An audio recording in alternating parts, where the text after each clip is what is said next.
Good morning and welcome to the show. This is In Touch, and In Touch is our weekly half-hour public affairs show.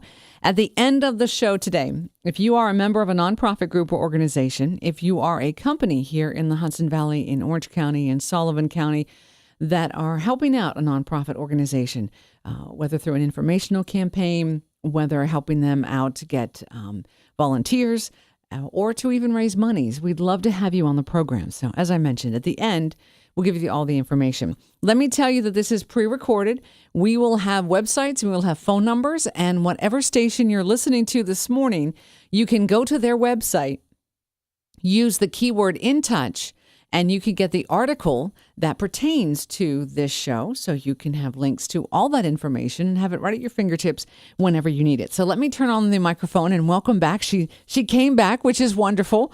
Jewel Ratzlaff is here. She is the Big Read Coordinator for the Poughkeepsie Public Library District. And Jewel, I just realized, I hope I said your last name right. You did. Good. Perfect. Last names always freak me because I've never, whenever I've emceed anything, the last name, I don't want to mess it up. And as I said it, I realized you didn't double check this. So here we go. See, I told you, Perfect. Isn't it nice that Jewel came back? Look at me. Look at what she has to deal with. Jewel, thank you very, very much for coming back and once again talking about the Big Read and all the really cool things that have been going on at the Poughkeepsie Public Library District. Well, thank you for this time. I really appreciate it. You know, the Big Read, I remember, I don't remember what year, but I do remember Tom Lawrence, who is he's the president? Is that his title or executive director? Executive director. Mm-hmm. I don't remember the year, but I do remember the program of the first one. And I thought that it was what a cool idea. Mm. And every year it has grown and grown and grown. It's not just, here's a book, read it, we'll meet in a month. That's not what this is. Yeah, it's grown by leaps and bounds. I think the first year, which was 10 years ago, that the Poughkeepsie Public Library District coordinated a Big Read, there were 12 events over the course of a month focused on To Kill a Mockingbird. Right. And everybody said, 12 events on one book. Wow, that's a lot. Well, here we are 10 years later, and we now have over 75 events in the course of 5 weeks focused on one book. Plus, there's a lot happening in the local school districts and so on, even beyond those 75 events. So, yeah, it's grown a lot. It's pretty amazing. It is. So I have to ask this, who came up with the idea of the Big Read? Did the Poughkeepsie Public Library District come up with it? How did you, because it's such a great idea. And like you said, just in the fact in 10 years, it's grown. Mm-hmm. There's more opportunities for learning and educating, whether you're in school or you're out of school. I mean, how did all this get going? Well, it's actually an initiative of the National Endowment for the Arts, the NEA. Okay. So they were looking at some research 10, 11, 12 years ago that indicated that reading was on the decline. Reading for pleasure was on the decline, particularly among adolescents. And the NEA wanted to do something to address that. So this initiative was started as a way to help communities to pick a book and read it together, discuss it together, and just encourage reading, and thereby also encourage community because it's intended to be a community read. Now, when it first started, I think the NEA was giving out grants to maybe 220 communities across the country. I think they had to cut back because of budgetary issues. So this year, I believe there are 75 grants that were given to communities, and the Poughkeepsie community has a grant. And so as the grant receiver, the Poughkeepsie Public Library District is the designated coordinator for the community. So it's our job to tap into the school districts, to draw other libraries and arts organizations and civic organizations and literacy organizations into this whole conglomeration of what happens throughout the community read. And so while we have chosen this year the book, Luis Alberto Urrea's book, Into the Beautiful North, other communities choose other books. Oh, okay. So we're not all reading the same book across the country. But the NEA has a list of books that you choose from. And then you write a proposal about what you're going to do with it. And then they designate communities to receive grants. And they have the National Endowment for the Arts has revised their mission statement, and I think it's just really well put. And I'd like to read that, if I could. The NEA Big Read is a program of the National Endowment for the Arts designed to broaden our understanding of our world, our communities, and ourselves through the joy of sharing a good book. And I think that really is fabulous. You take a piece of literature, and by digging into this piece of literature, you broaden your understanding of the people who live beside you, who work beside you, who go to school beside you, and are with you in this community, and where we are, where's our place in the world, and how do we fit in as a unique community here in the Mid-Hudson Valley?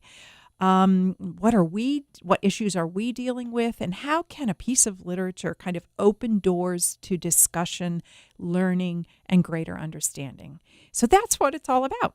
And that makes sense because, excuse me, whenever I read a book or my husband reads a book, it often leads you to open up, whether you're a book in your hand, Kindle, it doesn't matter. It often leads you to open up an encyclopedia reference, an atlas, looking up if it's a period piece, maybe looking up the specifics of that time frame. Yeah, absolutely. So that you can kind of get maybe some of the language that was used. It gives you a deeper understanding of why a character may have responded the way they did based on what someone said because of the time that it was said in, all of those things. Even to expand your vocabulary. Yeah. Even to remember, I think that word was on the SATs, but it went away. I don't remember what that is. It's someplace else.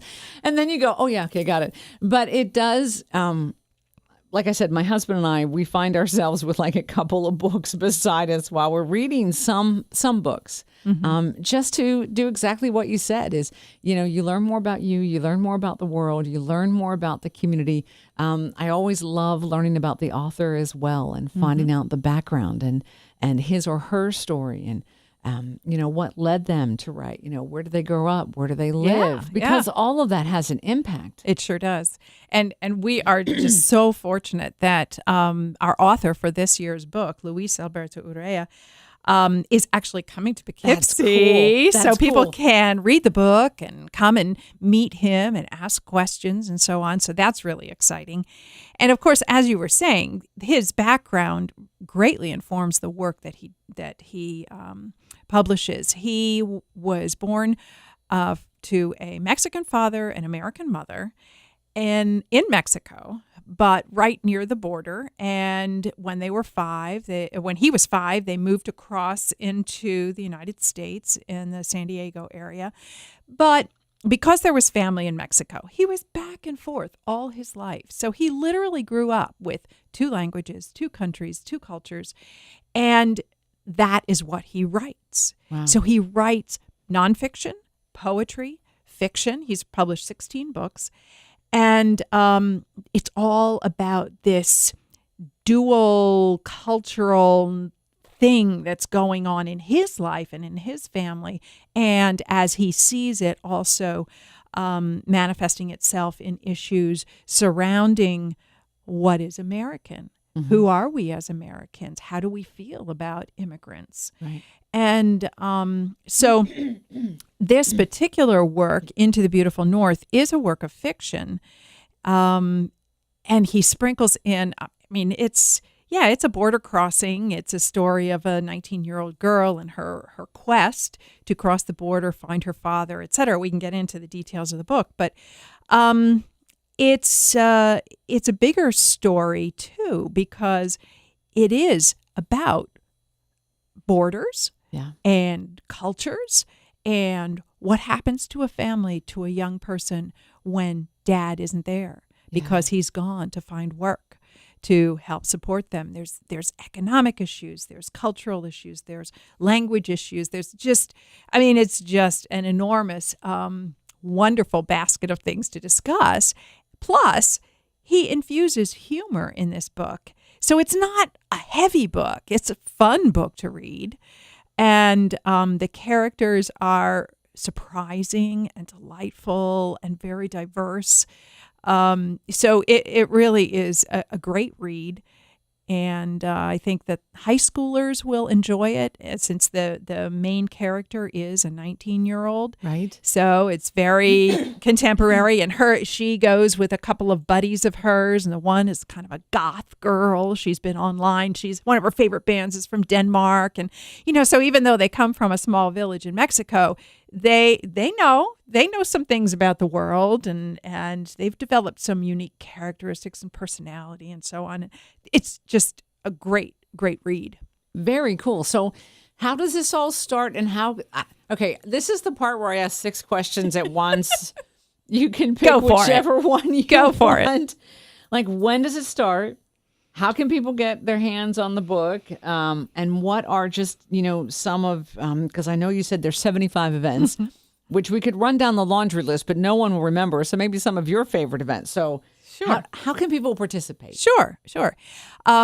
We have made books available to quite a large number of local libraries. So you can go and pick up a copy of Into the Beautiful North at your local library. We have libraries from Statsburg, Hyde Park, Poughkeepsie, Wappingers, Beacon, Millbrook, Beekman, LaGrange, etc., all involved. And the actual events, the kickoff is October 14 at the Bardavon, and it runs for 5 weeks. So it'll be running from October 14 to November 19. And the kickoff, let me tell you about the kickoff. Yeah, let's find out about that. Okay, so a little bit of backstory here. In the book, Into the Beautiful North, the main character, Nayeli, is in this small village in Mexico. She goes to the little movie theater that they have there, and she sees the 1960s version of The Magnificent Seven. So she's watching this story about these gunslingers who are hired to come and protect this little village from the bandits. And she looks around her community and says, we don't have very many guys in our community, and the drug lords are starting to encroach. Maybe what I should do is I should go into the beautiful North and bring back 7 men to protect our village and to help us repopulate our village, because it was, dwindling down to just the women who were left in the village because so many men had gone. And so this begins her quest. So the movie, The Magnificent Seven, is really critical to the plot of the story. And there are running gags throughout about whether Yul Brynner is a Mexican actor or not, because his Spanish is very good when it's dubbed in, right? And he has a hacienda somewhere in Mexico, so her Aunt Irma thinks that he's Mexican. Yul Brynner, of course, he's Mexican. And so there's all kinds of fun stuff about the movie Magnificent Seven. So all that being said, the kickoff event at the Bardavon is a screening of The Magnificent Seven. That's so cool. Yes, of course. We had to do that. Oh, that's great. I love it. And so at 7:00, we're going to have a local band, Banda Vientos de Mexico. They're going to be playing at 7:00, a mini concert, and then The Magnificent Seven starts at 7:30. And you can get tickets at Adrian's or Boardman Library or at the box office. They're $6 or free if you have a library card. Nice. Okay. There you Benefit go. of having a library card. That's it. Okay, so that's the kickoff event. So a mini concert at 7 of Mexican music, and then the Magnificent Seven at 7:30. And then we have movies happening Saturday afternoons at the Boardman Branch Library. We have several documentaries about immigration and related topics. We have a series of lectures and panel discussions with various scholars who are going to be talking on Sunday afternoons at the Boardman Library. We have book discussions. We have other film screenings. We have programs for kids. We have workshops where you might learn something about Mexican artists, or a program at the Francis Lehman Loeb Art Center about the representation of migration in mural art. So there's, all different kinds of aspects. We're going to have a dance program. We're going to have a program where you can come and learn how to make your own tortillas. So we've got everything covered, from dance to music to visual art to scholars to book discussions, hands-on programs, food, you name it. And our author, Luis Alberto Urrea, is going to be visiting on October 28th and 29th. On the 28th, he will be speaking at Roy C. Ketchum High School, and several other high schools will be busing their students to Ketchum to hear him speak in the morning. And then in the afternoon, we're going to do a student symposium with students from Poughkeepsie High School and Mill Street Loft and a number of other Poughkeepsie school kids, because the Poughkeepsie schools aren't in session that day. So we're creating an event just for them in the afternoon with our author. And then on Saturday, the 29th, he will be speaking at the Boardman Library to the public. So that's at 2:30 at Boardman. I have to ask, what size of a committee do you have to be able to put this on? And please don't tell me, well, I make all the phone calls, because I will fall over at this point. Because I love how you said, there's dance and there's live events and there's panels and there's scholars and there's discussions and there's screenings and there's food and there's programs for kids and you've got school districts busing. And in my head, when I hear this, I'm thinking logistics. So how does all that come to be? A little behind the scenes of the big read. Sure, yeah. We have a committee of people who meet year-round. We meet once a month. And it involves, we invite anybody who wants to participate to be involved in that committee. So we have community folks who are just community volunteers who really are so amazing and help me out in many, many different areas. But we have representatives from school districts who come. We have representatives from the colleges or the local libraries that come. And so each month, we are all sitting together and brainstorming and planning and what about this and what do you think about this? And everybody knows a different set of people, so everybody has a different lead on, I know this musician, I know this artist. And so over the course of a year, it all comes together. So it is not me. It is a group effort. Absolutely. We have, I believe, more than 40 partners, 40 organizations involved. And the collaborations really, I guess that's one of the things that I think is so neat, that we have collaborations between, for example, Marist College has that has several classes of students who are in their education track. They will be, special education teachers or, speech therapists in schools. People who are really looking to be in the schools. So Catherine Trela, who is a professor at Marist, has taken this on as a really cool project. She has her students in her Marist classes work at adapting literature so that kids who are maybe in the 8th grade but aren't reading at an 8th grade level can still read 8th grade material because it's been adapted.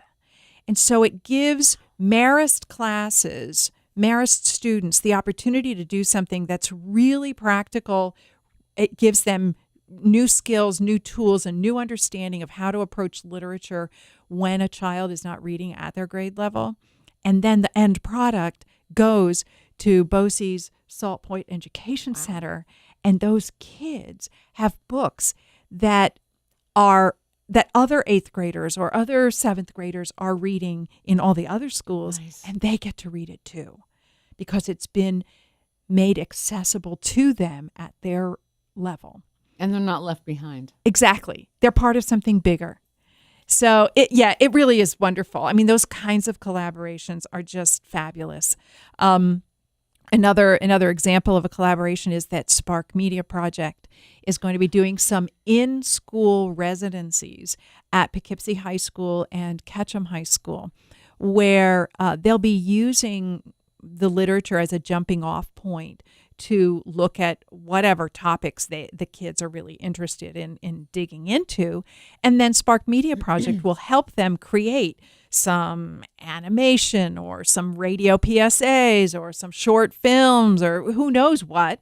But they're using technology, so the kids are learning technology for on a theme that relates to the book. So there's literature and thematic, and there's writing and so on. Some of them might even be translating from Spanish to English or English to Spanish. Oh, nice.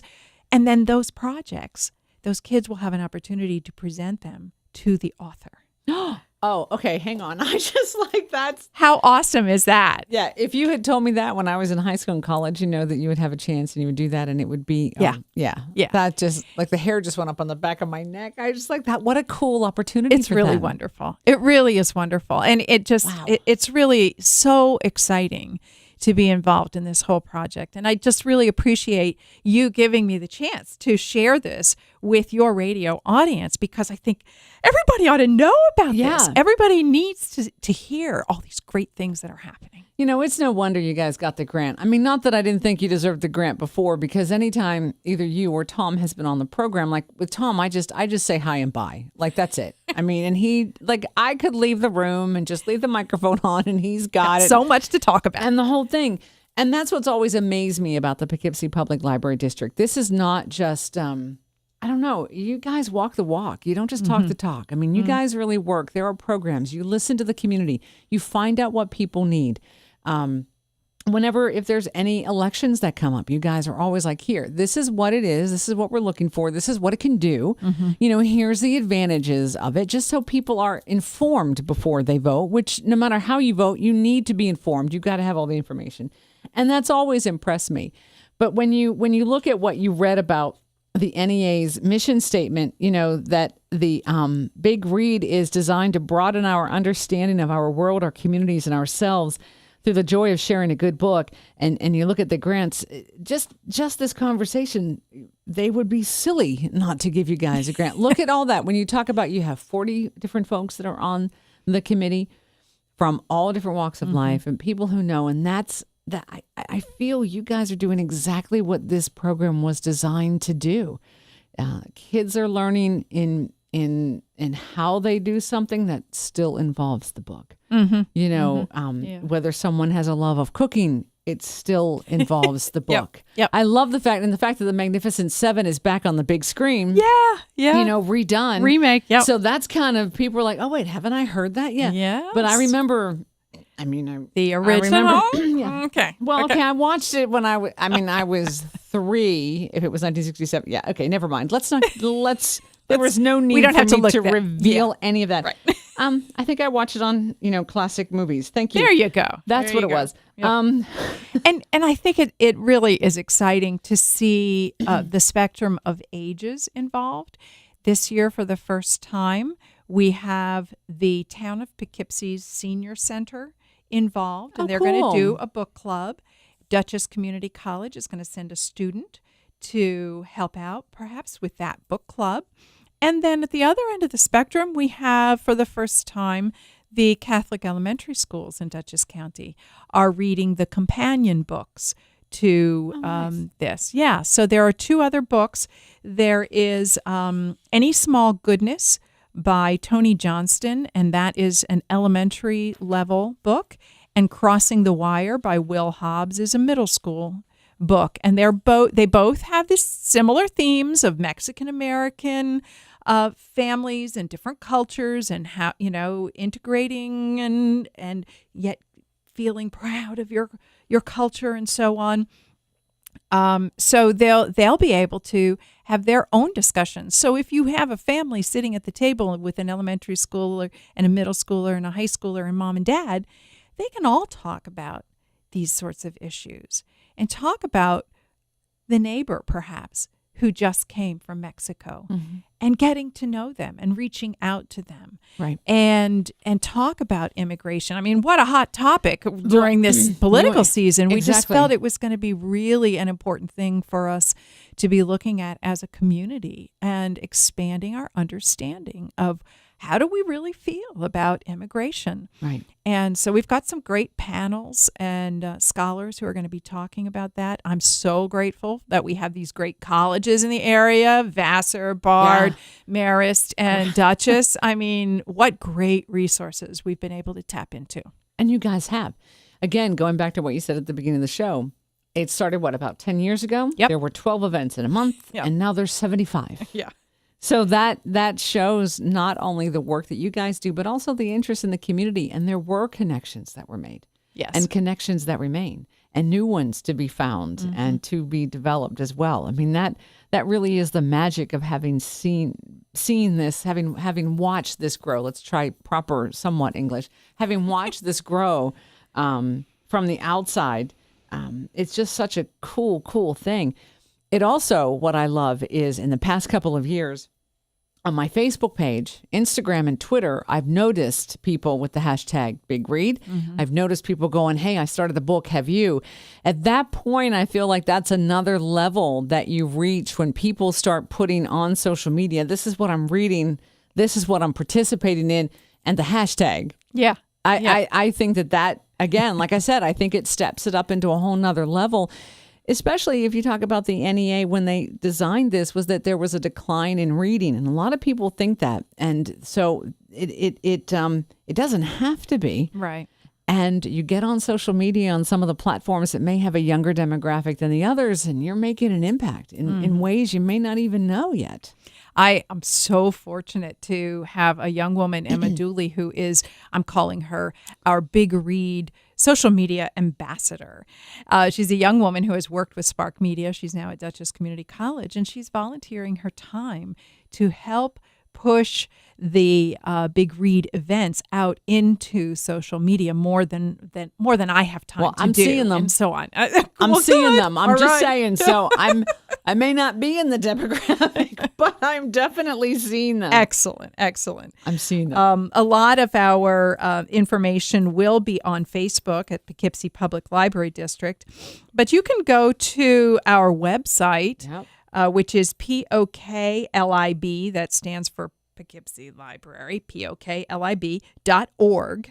And then if you go to the events drop-down, right there, NEA Big Read will be there. You can click on that. You can find out background information on the author. You can find all the events listed. You can find out about some of the other books that he's written. And, we're always adding more to that particular web page so that you can be informed and know what's happening. Now, do I have to wait till the 14th to start reading the book, or Absolutely not. can I start reading? Because I mentioned to you, I finished one book on Saturday.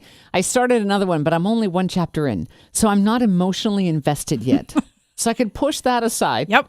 Because while I was not doing the best this summer, I had 5 books that I read. So I could put that one aside, and I'm going to start this one. Go for it. Thank you for bringing this, because I'm very excited. We do have copies available for circulating at our libraries, as well as other local community libraries, as I had mentioned before, Statsburg, Hyde Park, Grinnell in Wappingers, Howland, and Beacon, LaGrange, and Beekman, and Millbrook.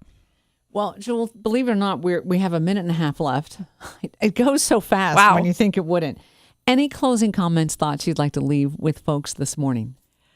Well, I think that as the statement says, through the joy of reading a good book, and I would just encourage people to, yes, pick up a good book and read it and share it with a friend, talk about it with a friend, and see how this literature exploration might really broaden your own perspective. And I think it's really, really critical in these days of political upheaval that we always stop and take a moment to look at the world through another person's point of view. Yeah. And that's one of the things that literature can do for us.